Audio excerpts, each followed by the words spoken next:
জ্বলাই আমি উপায়বিহীন সেইকাৰণে আমি ধূপ চাতি জ্বলাই ঈশ্বৰৰ ওচৰতে প্ৰাৰ্থনা কৰিছোঁ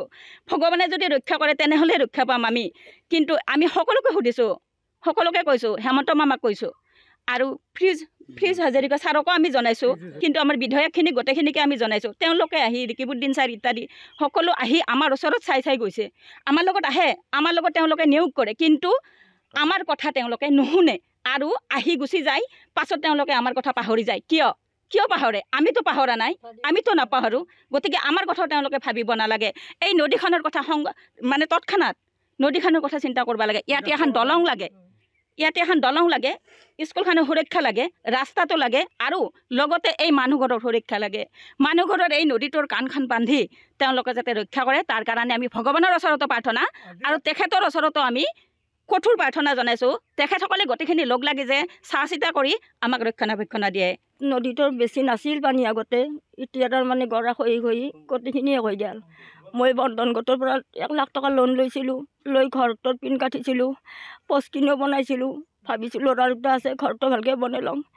কিন্তু গোটেই হৈ লৈ গ'ল মই পষ্টখিনিও আধাতে ভাঙি শেষ কৰি দিলোঁ এতিয়া চালি বান্ধি আছোঁ এইবাৰ মোৰ এইখিনিও শেষ হ'ব লাগিলে মই যাম ক'ত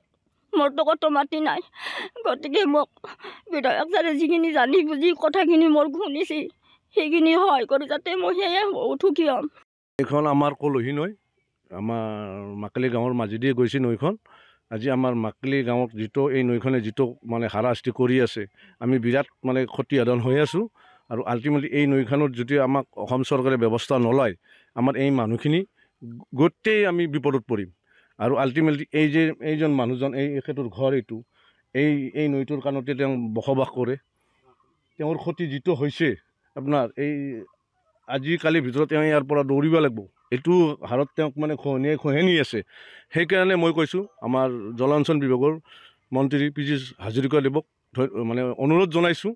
তেখেত আহি আমাৰ এই নদীখন বা এই স্কুলখন ওচৰতে স্কুলখন আছে এবাৰ পৰিদৰ্শন কৰি গ'লে আমি নথৈ আনন্দিত হ'ম